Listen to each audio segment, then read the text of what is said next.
Amen.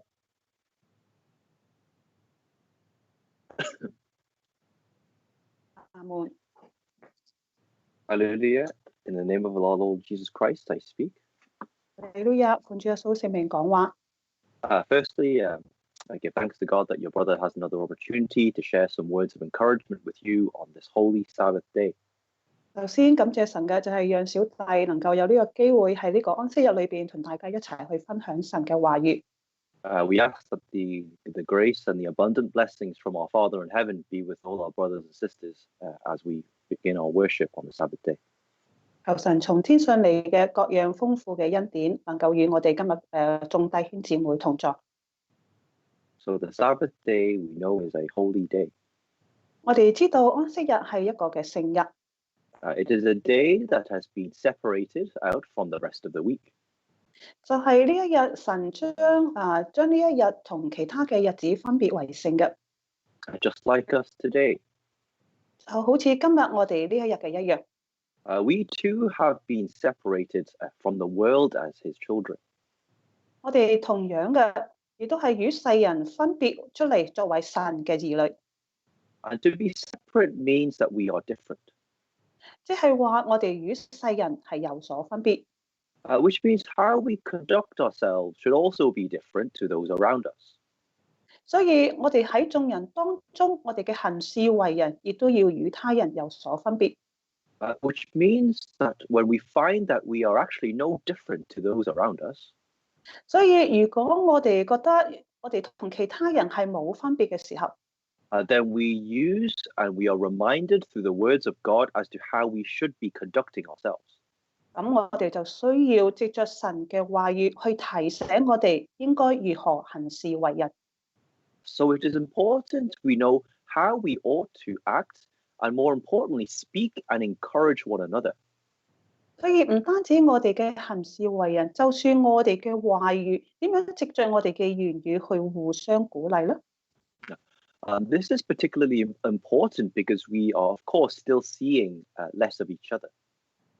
因為喺呢方面嚟講係尤其係重要嘅，尤其我哋唔能夠互相見面嘅時候。So we will be communicating with each other through messages or via phone calls or even via video calls. 我哋係藉着呢個嘅電話或者係 WhatsApp 同我哋嘅弟兄姊妹作呢個嘅溝通。So we are using our words to socialize and to communicate with each other. 所以我哋係藉着我哋嘅話語與其他人做呢個嘅溝通。But even the same words spoken can have different effects. 但係同一句嘅説話所帶出嚟嘅效果，卻係有所分別。Some same words can cause division. 有啲嘅説話會帶嚟一個嘅紛爭。Some words can also bring unity. 有啲嘅説話就唔能夠帶嚟呢個嘅團結。So some words can bring about unity. 有啲嘅説話佢係能夠帶嚟團結嘅。So particularly during these times, we need to be very careful in the words that we speak to one another. 所以喺呢個嘅時候，我哋喺呢個話語上尤其要分外小心。Because that is our main way of interacting with each other. 因為呢個係我哋最主要嘅一個嘅渠道與他人溝通。I remember at the start of this lockdown period. 我記得呢個封鎖期剛剛開始嘅時候， we were inundated and we were filled with many encouraging words and messages. 我哋好多時都係有好多互相鼓勵、互相提醒嘅説話。Because things had started to become different. 因為我哋周遭所發生嘅事已經係同以前唔同啦。But over time, this difference has now become our normal. 咁但係呢啲異常嘅事情，慢慢就變成一個係好普通嘅事。So my question would be, are we still speaking the same words that we spoke at the start as we are now? 問題就係話，我哋依家所講嘅説話，係咪初封鎖期開始嘅時候所講嘅説話咧？ Are we still as encouraging with one another? 我哋係咪仍然用起初嘅説話作為互相鼓勵嘅説話咧？ Or have we started to let the things that used to distract us once again? 抑或係我哋已經讓以前曾經係纏繞過我哋嘅事情，依家開始嚟纏繞我哋咧？ So today, your brother would like to share with you all an encouragement entitled, "You shall speak my words to them." 今日小弟同大家一齊分享嘅題目就係、你只管將我嘅説話告訴他們。Now, these words were spoken by God to Ezekiel at the start of his calling to be a prophet. 呢句嘅説話就係神呼召以西結作為佢先知嘅時候所講嘅一句説話。In order for Ezekiel to be able to speak God's words, God had to prepare him. 因為咗要讓呢個以西結能夠將神嘅信息去話俾佢嘅百姓聽，所以神就為佢預備。And this time of preparation was key to ensure that Ezekiel could carry out the instructions of God. 你喺呢個時候就係神要肯定嘅，要確保嘅，以西結能夠勝任呢一份嘅工作。So the question is, what was the situation that Ezekiel was going to face? 問題就係話，當時以西結所面對嘅情況係咩情況咧？ So what were the people of Israel like at the time? 喺當時以色列百姓佢哋嘅情況又係如何咧？ Let's read Ezekiel chapter 2. 我哋睇以西結書第2章。Ezekiel chapter 2, let's read verses 3 and verse 7. 以西結書第2章。Verses 3 and verse 7. 第3同埋第7節。Please read. 他對我說：人子啊，我差你往悖逆的國民以色列人那裏去，他們是悖逆我的，他們和他們的列祖違背我，直到今日。第7節，他們或聽或不聽，你只管將我的話告訴他們，他們是極其悖逆的。So here we see that God was sending Ezekiel to the children of Israel. 喺呢度我哋睇到神差遣以西結去到佢嘅百姓嗰度。And whether they hear these words or whether they refuse to listen to Ezekiel, Ezekiel was still directed to speak God's words. 無論以西結所講嘅説話，呢啲百姓聽抑或唔聽都好，以西結都要咁樣去對佢哋講呢一番説話。So they were described here as a rebellious nation. 喺呢度形容呢啲百姓係悖逆嘅百姓。And they had rebelled against God. 佢哋係悖逆神嘅説話。Not only that, but God tells Ezekiel that it wasn't just this generation who were rebellious, but it extended to the fathers of this generation. 喺呢度，神對以西結話，唔單止呢一代嘅百姓佢哋悖逆，甚至佢哋嘅祖父嗰一代亦都係悖逆神嘅。Meaning that generation after generation, the people had not learned from their rebellious ways. 就係講明話，唔單止係呢一代，而且係每一代嘅，佢哋都係喺呢個嘅悖逆當中行事。Let's also read Ezekiel chapter 3, let's read verse 5. 我哋睇以西結書第3章第5節。Ezekiel chapter 3, verse 5.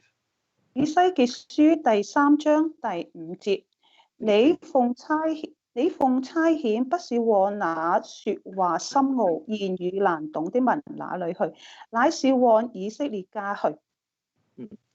So not only were the Israelites rebellious, 唔單止係以色列民悖逆， but we see that God reminds Ezekiel that these people were his people. 神喺呢度提醒以西結話：呢啲嘅百姓係神嘅百姓。They were the people, Ezekiel's people. 呢啲百姓係以西結嘅百姓。Because they were not foreigners. 因為佢哋唔係外族人嚟㗎。They didn't have unfamiliar customs or a foreign language. 佢哋唔係有其他嘅種族或者係其他習慣嘅人嚟㗎， or language. 或者係講其他語言嘅人。So they were the house of Israel. 佢係呢個以色列家嘅百姓， So there was no excuse for Ezekiel for not being able to communicate with them effectively. 所以以西結要將呢啲説話同佢哋講嘅時候，佢哋係唔會話唔明白。 And let's also read Ezekiel chapter 3, verse 7. 喺以西結書第3章第7節， Verse 7. 第7節， Please read. 以色列家卻不肯聽從你，因為他們不肯聽從我。原來以色列全家是堅心眼的人。 So here God describes why it was that the house of Israel would not listen. 喺呢度神形容到以色列點解唔會聽神嘅話？ Because they were impudent, meaning that they were not respectful, and they were also hard-hearted. 因為佢哋唔尊重神，亦都係心特別堅硬嘅人。 So God here describes that, in fact, the house of Israel were no longer listening to God. 喺呢度神話以色列家再唔肯聽從神啦。 So one would not expect them to also listen to Ezekiel. 同樣佢哋亦都係唔會聽以西結嘅説話。 And this is the situation that Ezekiel found himself in. 就係以西結喺當時嚟講，佢知道係呢一種嘅情況。 And in fact, perhaps it is something that we too are familiar with. 或者係呢啲嘅情況對於我哋嚟講，亦都係非常之熟悉。 Because sometimes it can be difficult to share or talk about certain spiritual matters with those who are closest to us. 或者會發覺到，我哋同我哋身邊嘅人有陣時會係好難去討論到關於屬靈上嘅事情。 Particularly, for example, if we ourselves or others are hard-hearted to the words of God. 譬如話我哋自己啦，或者係一啲心堅硬、心特別剛硬嘅人啦，亦都係好難去討論呢啲事情。 And yet we seem to be very happy to go out and maybe preach to strangers or to go out in the streets to talk about our faith to other people. 但係有陣時，或者我哋會喺外邊同一啲陌生嘅人談論到一啲信仰上嘅事情，或者可能會覺得比較容易。 So given that this is the case, what can we learn from how God had prepared Ezekiel? 但係我哋從當中可以學習到神為以西結所準備嘅，我哋點樣去學習咧？ Because we know that this situation was a very challenging situation for Ezekiel to go through, given what we have talked about already. 因為喺呢個時候，以西結所面對嘅，佢要同呢啲百姓所講嘅説話，對於佢嚟講係一個好大嘅挑戰。 Let's turn to Ezekiel chapter 2, verse 8. 我哋睇以西結書第2章第8節。 Verse 8, please read. 人子啊，要聽我對你所說的話，不要悖逆像那悖逆之家。你要開口吃我所賜給你的。 So here God tells Ezekiel, 喺呢度，神對以西結話： do not be rebellious, 唔好悖逆， meaning do not be described or be the same way as the house of Israel. 即係提醒以西結唔好好似以色列家咁樣嘅Because the opposite of rebelliousness is, of course, obedience and submissiveness. 我哋知道悖逆嘅相反就係信服、順從。 And what do we need to be obedient and to be submissive over? 就係我哋要信服、要順從。 What does the Lord require from us? 神向我哋要求嘅係乜嘢咧？ He tells us that we need to open up your mouth and eat what I give you. 神對以西結話就係你要張開你嘅口，要吃我所賜俾你嘅。 So Ezekiel, firstly, he needed to be fed. 就係以西結首先要做嘅就係要被餵養。We know that God required a lot from Ezekiel. 我哋知道神向以西結嘅要求亦都係好多， So therefore, God had to prepare him. 所以神要為佢要準備佢。 And notice that the first step is a step that we need to take ourselves. 第一個步驟就係需要做嘅就係 Is something that we need to do ourselves. 我哋自己要盡我哋嘅本分， We need to be willing to open up our mouths. 就係我哋首先要願意張開我哋嘅口。 And when we think about this, this is very true. 我哋當細心思想一下呢一句説話確實嘅。 Because how do we receive God's words and God's teachings? 我哋如何去領受神嘅話，去領受神嘅教訓呢？ It is whether we are willing to join in with Bible studies and fellowships or sermons. 就係睇我哋願唔願意去參加團契啦，或者係查經啦，或者係一啲嘅聚會。We need to be willing to sit down in a quiet place, to open up our Bibles and to read for our own cultivation. 我哋願唔願意自己坐下靜心嘅打開聖經去查考神嘅話語，自己靈修。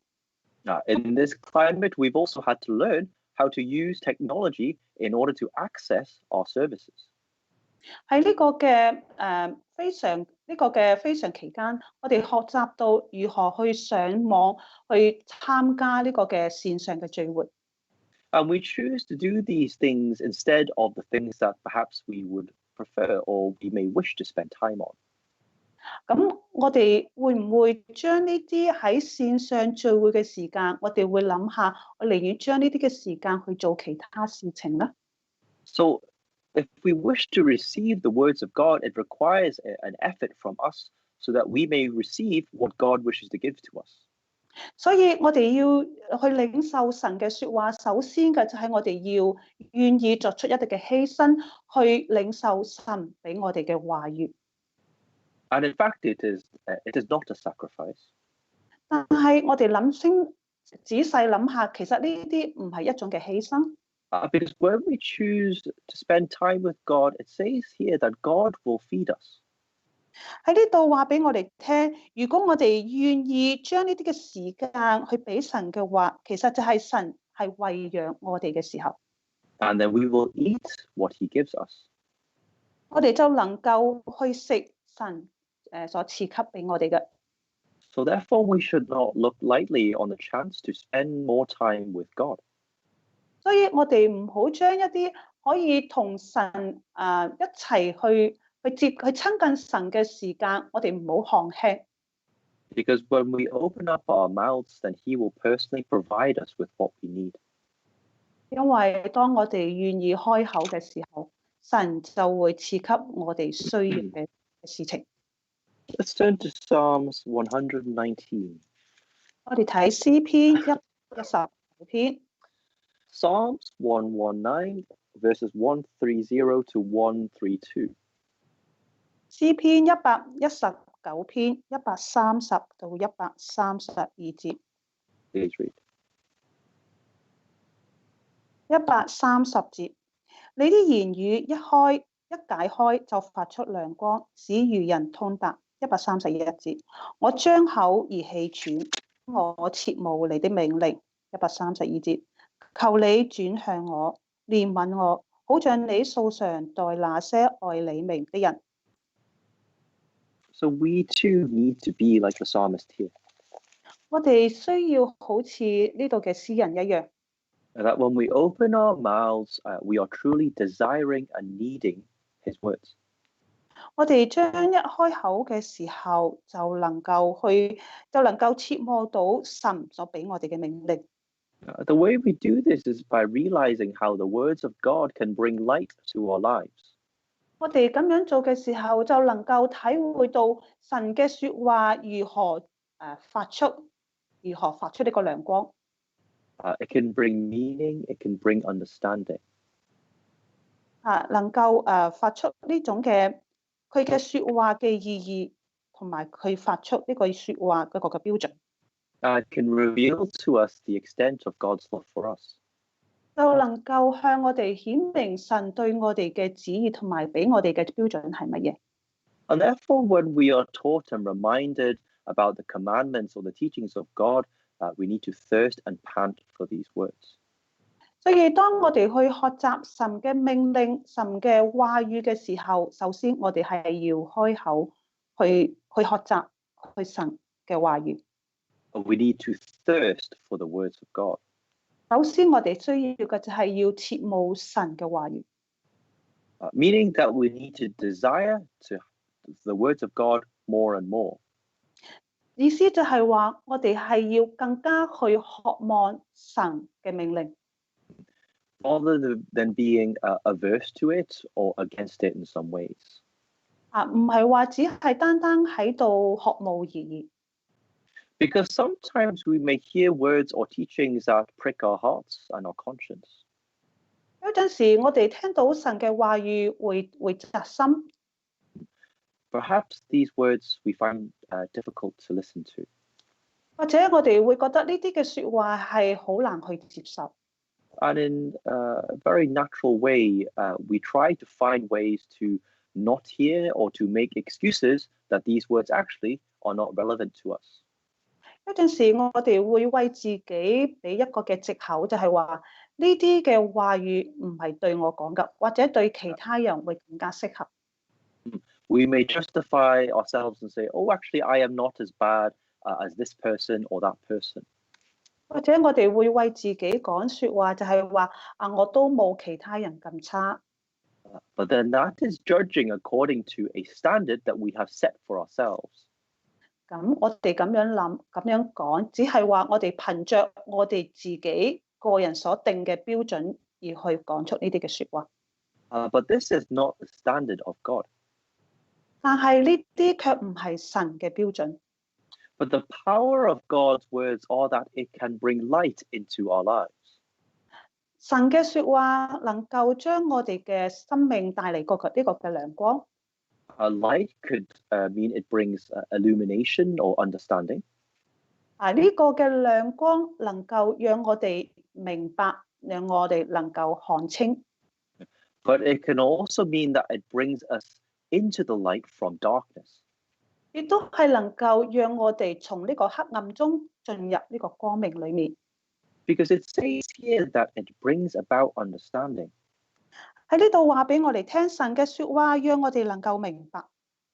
Sometimes when we encourage one another, 有陣時我哋會互相勉勵。we may think that when it pricks our conscience that it is like an attack on us personally. 有陣時我哋聽到一啲嘅説話係令到我哋扎心嘅時候，或者我哋會覺得所講呢啲説話嘅人係咪要攻擊我咧？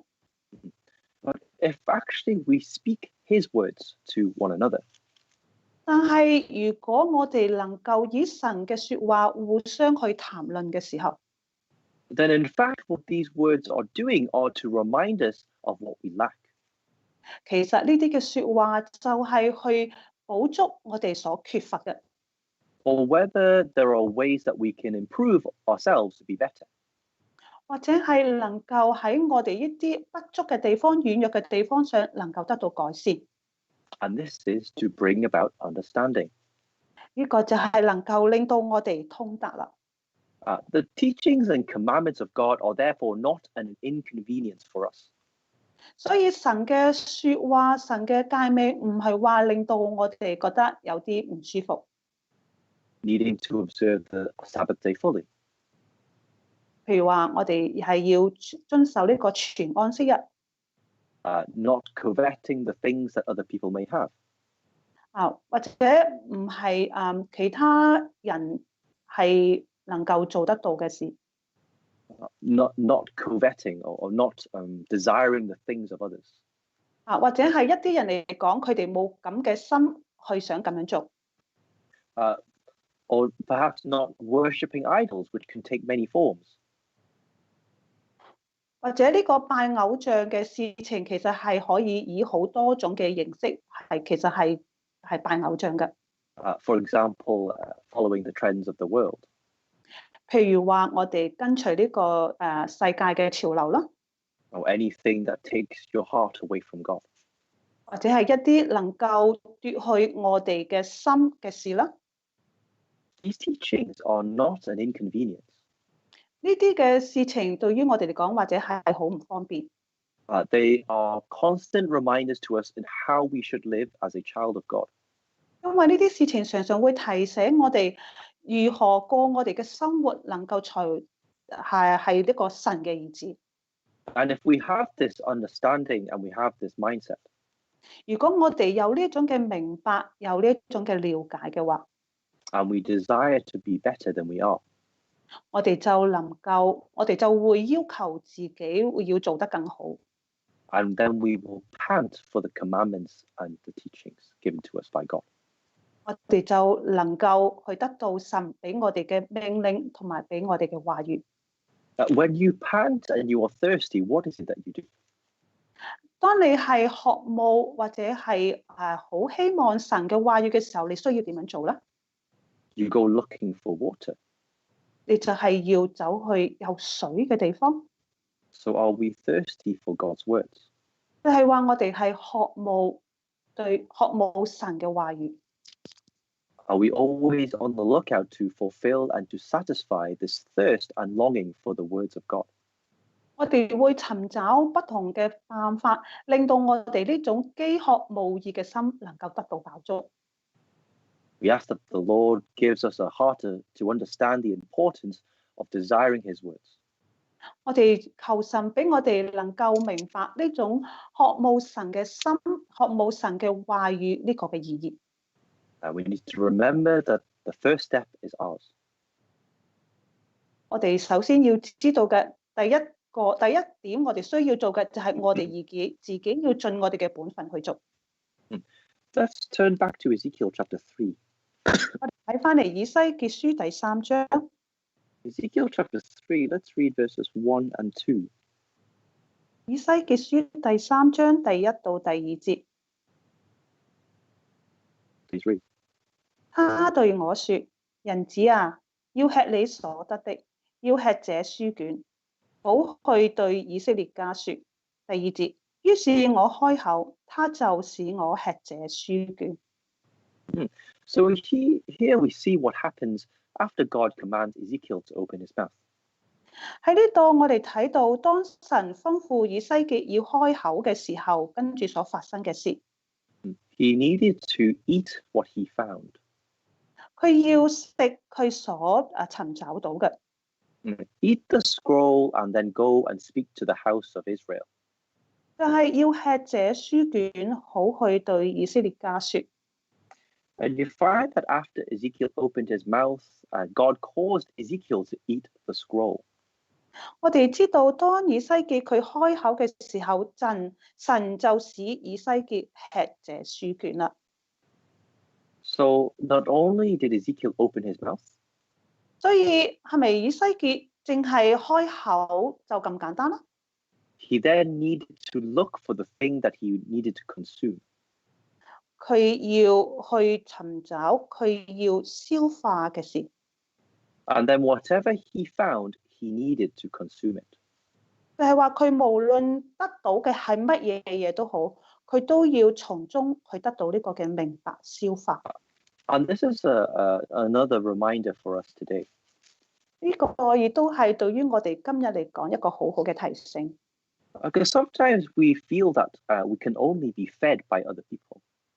有陣時我哋會覺得我哋只係可以得到其他人俾我哋嘅呢個嘅餵養。We think that cultivation can only be found through seminars or convocation, for example.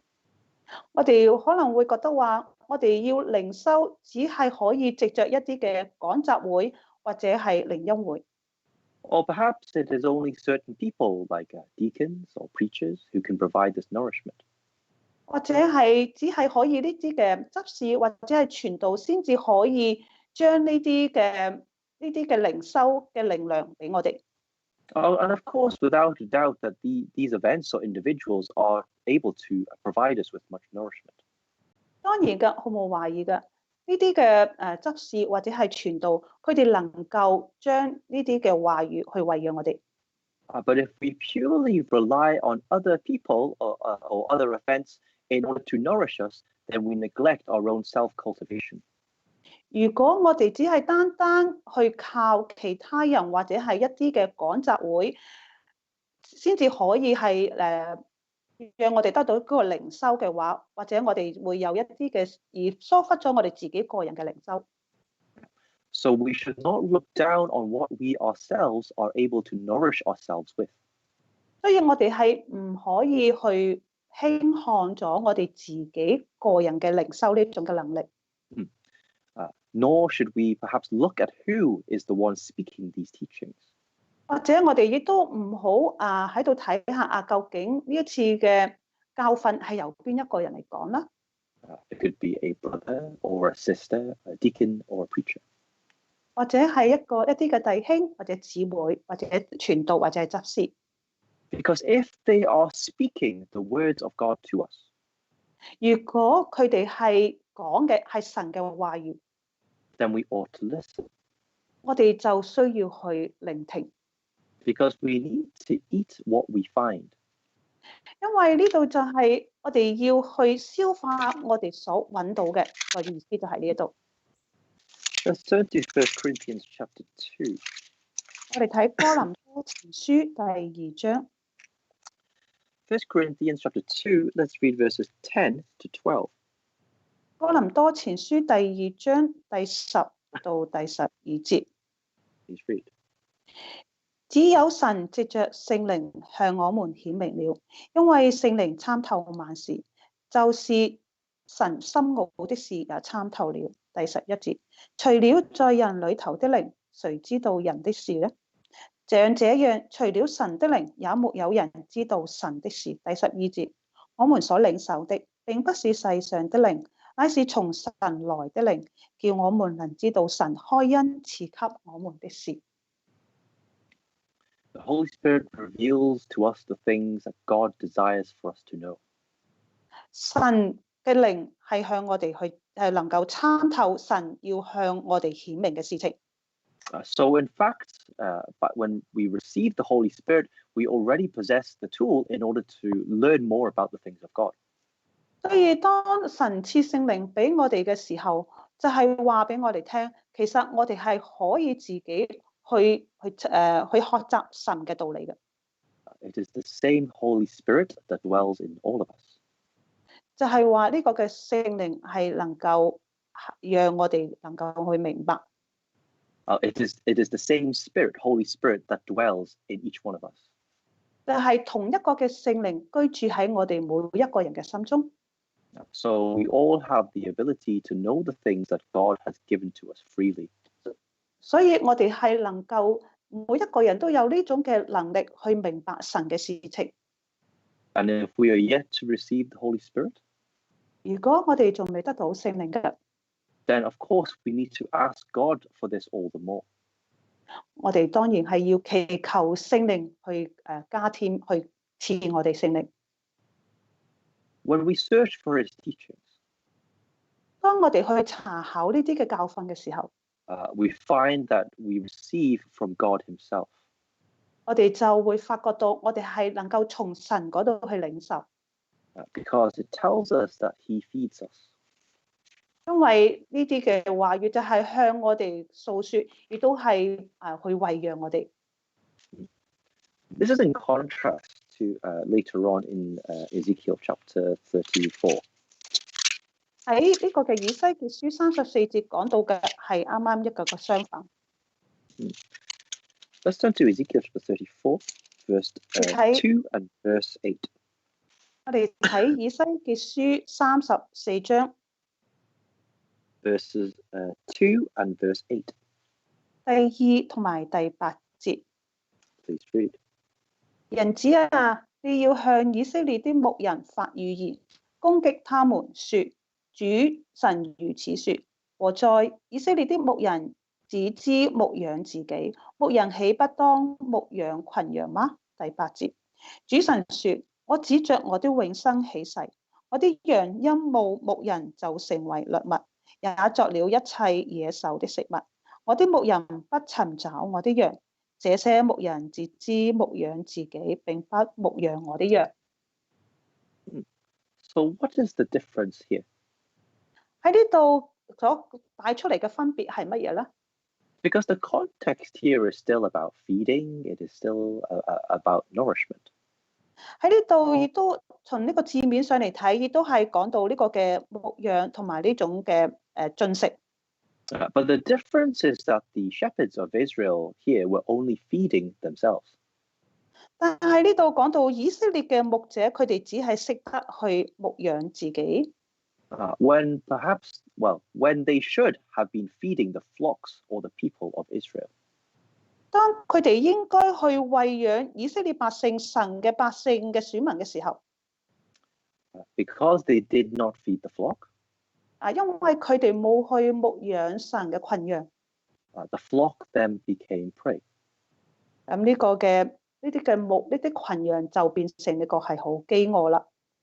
So yes, of course, the emphasis here is on the fact that the leaders at the time needed to do better because they were only feeding themselves.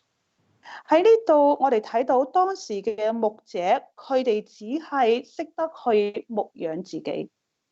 Reminding us that as leaders in whatever capacity, we need to learn to feed and nourish those around us.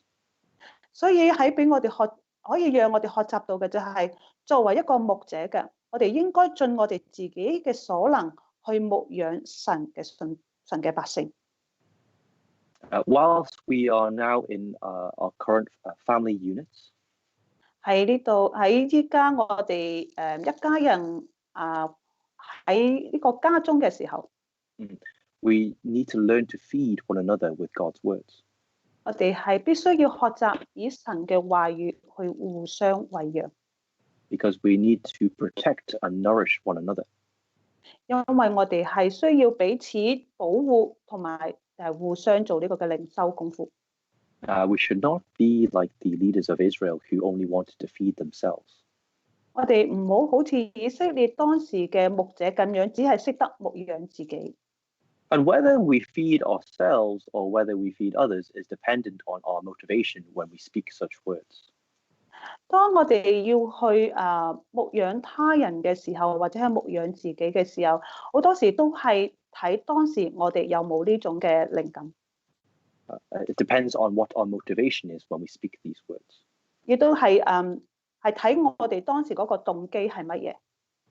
So God told Ezekiel that he needed to speak God's words. 喺度神話俾以西結先知聽，你要用神嘅話對呢啲百姓說。And he even forewarns him that they will not listen. 雖然以西結呢都係神警告咗佢，你對佢哋講，佢哋未必係會聽你嘅說話。But it was still important that Ezekiel carried out the instructions of God. 但係以西結仍然要將神俾佢嘅命令對呢啲嘅百姓講，呢個係非常之重要嘅。So in fact, there was no benefit really for Ezekiel to speak these words, except to do God's will. 所以係當時以西結嚟講，佢對呢啲嘅百姓講定唔講都好，對於佢自己嚟講係冇呢個嘅益處嘅。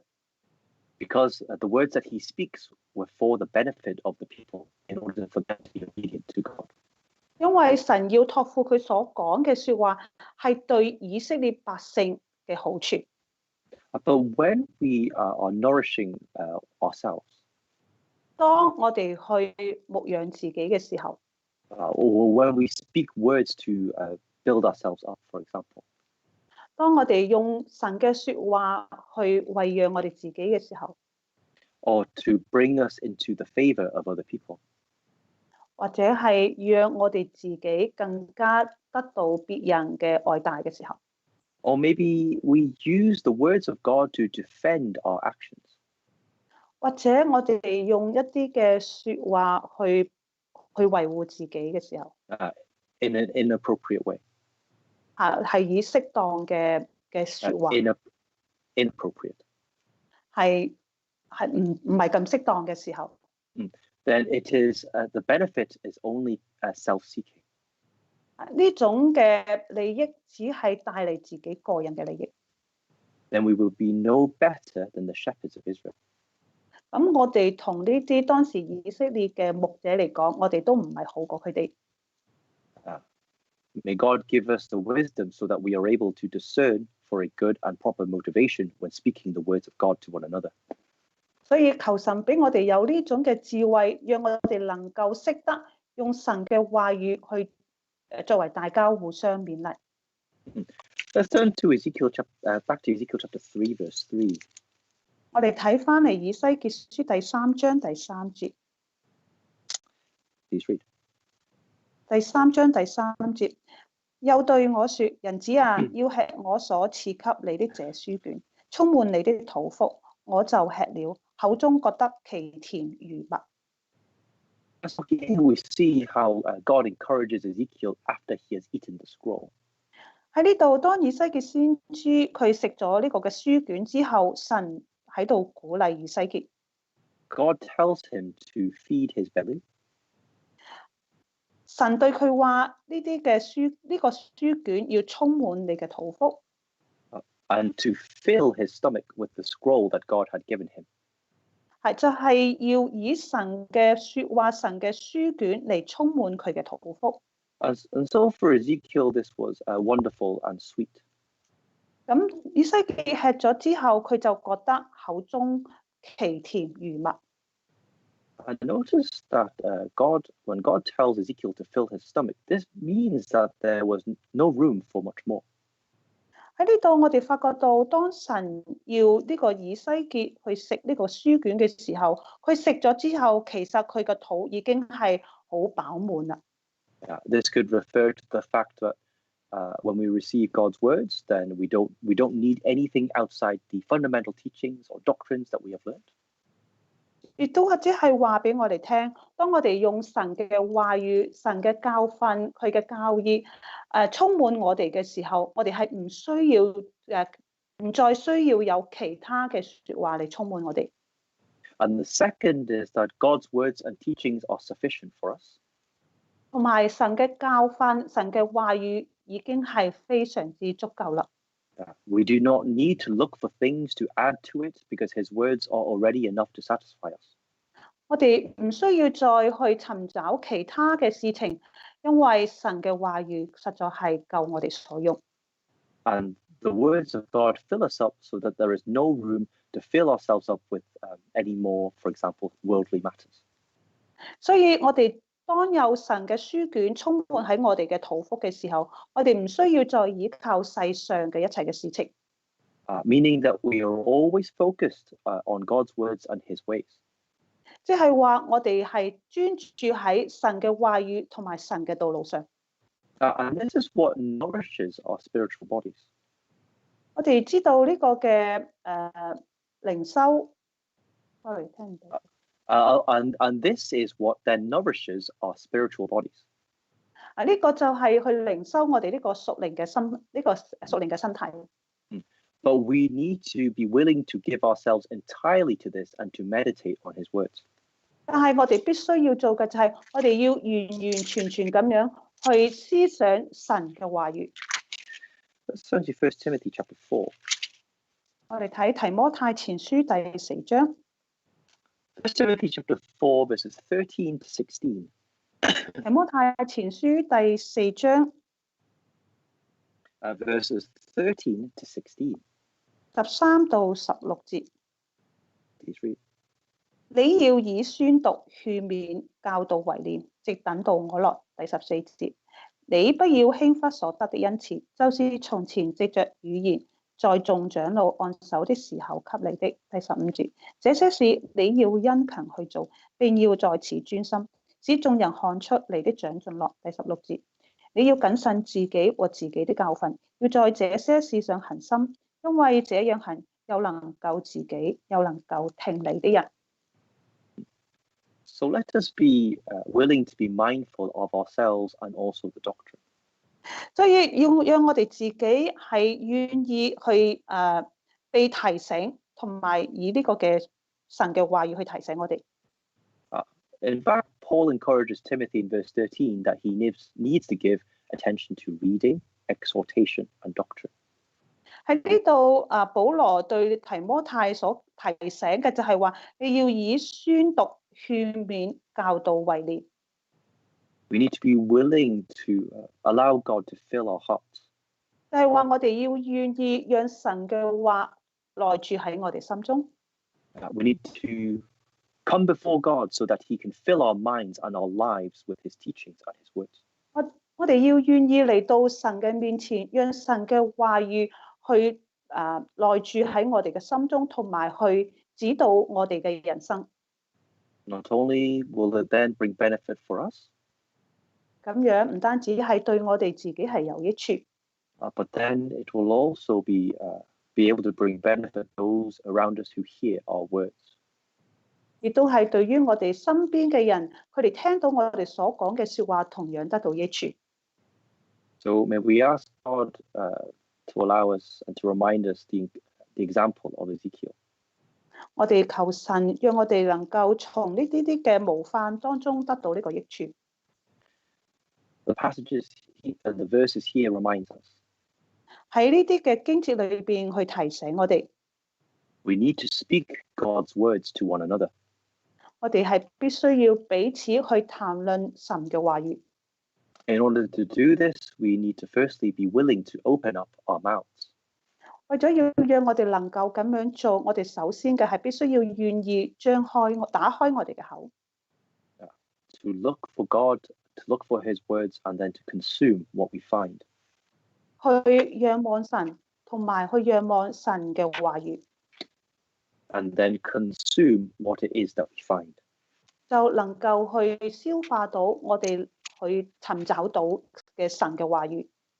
We need to allow God to feed us. 我哋要願意讓神去牧養我哋。We need to eat to the point of being filled, so then we do not need anything else in order to satisfy us. 我哋要讓神嘅話語去讓我哋嘅肚腹飽足。我哋唔需要去尋找世上嘅事情嚟讓到我哋得到滿足。God will then ensure then when we choose to speak His words, we do so for the benefit not only of ourselves, but importantly for the benefit of other people. 所以當神揀選我哋要講佢嘅説話嘅時候，唔單止對我哋自己個人有益處，就算係對我哋身邊聽我哋説話嘅人，同樣得到益處。And we do so for the glory of God and not for our own. 我哋咁樣做係為咗要榮耀神，唔係榮耀自己。May all glory be unto our Father in heaven. And hallelujah. Amen. 願一切榮耀歸於天上嘅父。哈利路亞，阿門。Let's sing hymn 387. 我哋唱詩387首。